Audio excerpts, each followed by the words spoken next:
Welcome back to Carneades.org. Today we're going to be continuing with our series, Dumbfounding Definitions, Dizzying Distinctions, and Diabolical Doctrines, a series sorting through some of the jargon of philosophy. In this video, we're going to be answering the question, what is optimism?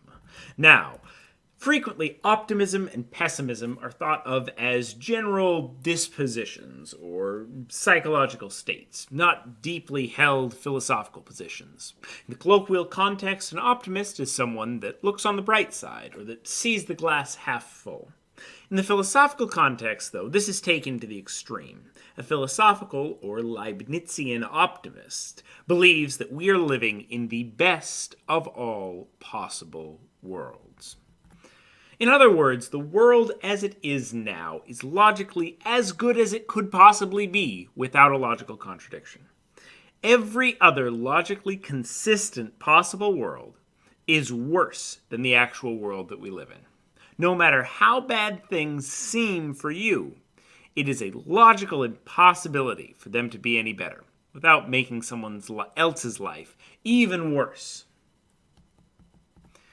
This may seem like a strange position. It seems that if everything were the same, but broccoli tasted just a little bit better, or a recent hurricane killed fewer children, one fewer children, or an excruciatingly painful disease was just slightly less common or slightly less painful, the world would not actually be worse off on aggregate. It seems like there are individual tiny moments that we could say, oh, that could have been just a little bit better if that had have worked out.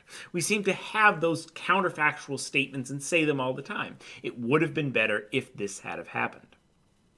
It seems that we can imagine worlds which at least seem to be both better and logically consistent. It doesn't seem like a deep logical contradiction for broccoli to taste better, a child to make it out of a storm a little bit quicker, or for a disease to be slightly less painful, or just happen in fewer people. But for the philosophical optimist, those little changes are deeply logically inconsistent. They're the same as saying it is and isn't raining at the same time, or that 2 plus 2 equals squash. This position was defended originally by Leibniz, who used it to combat the problem of evil. According to Leibniz, an all-powerful God cannot create logical contradictions. Therefore, given that God is all good, we must be living in the best possible world which has no logical contradictions. If a better world was logically possible, then God would have actualized that world instead. We may imagine worlds that seem better, but these worlds are actually logically contradictory, according to Leibniz. Now, this is a very interesting and very powerful argument, but it's also deeply, deeply problematic. The concern here should be clear. Leibniz has failed to show how a world with slightly more good in it, one less child tortured, pain feeling not as bad for someone who's dying, right before that moment of death, take away one modicum of pain. How is that logically inconsistent? Is somehow logically contradictory. A story may be told about free will that can explain away some amount of evil in the world and some of this kind of problem of evil that we have. Though it comes at a very high metaphysical cost of being a libertarian about free will, which is a ridiculous position. That with your mind you can literally break the laws of physics. But, setting that aside, it fails to, even if you accept that ridiculous position, that fails to deal with the issue of natural evil, the hurricane, the disease, etc. There seems to be things in the world which could be made better, that we could fix, that don't work quite right, and if you just changed them a little bit, you could fix without arriving at a situation where math and logic fall apart and things are real deep, logical, impossible contradictions. Many theists are committed to this view, that everything that happens is part of some deity's plan, and therefore we are in the best possible world. Such logic has some really disconcerting conclusions, both psychologically and metaphysically.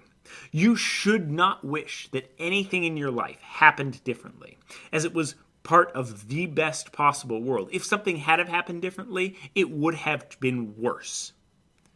You might think that losing your legs was bad, but you're wrong. It was the best thing that could happen to you. You might think that your child abandoning your religion and going to hell for eternity was a bad thing, but you can't regret that, or you're being a bad person. God wanted them in hell all along. That was the best possible place for them. If they had have escaped hell, then something far worse would have happened. This is, to me, a disconcerting and deeply psychologically troubling thing to teach people that could lead to a lot of harmful damage caused by religion and this particular religious ideology. You generally think of optimism as a really good thing, as something that's positive, but in this way, this kind of philosophical optimism seems to be quite concerning and harmful to many people's psychological states. What do you think? Are we in the best of all possible worlds? If so, how can you explain natural evil? Do you believe that everything in your life was really for the best, and everything in everyone's life was? Even children that died of horrible diseases under the age of 2? For a great set of objections to Leibniz that goes far beyond what I presented here, read Voltaire's Candide. It is high quality and highly recommended. Stay tuned for a video, now that we've done a video on philosophical optimism, a video on philosophical pessimism. Watch this video and more here at Carneades.org, and stay skeptical, everybody.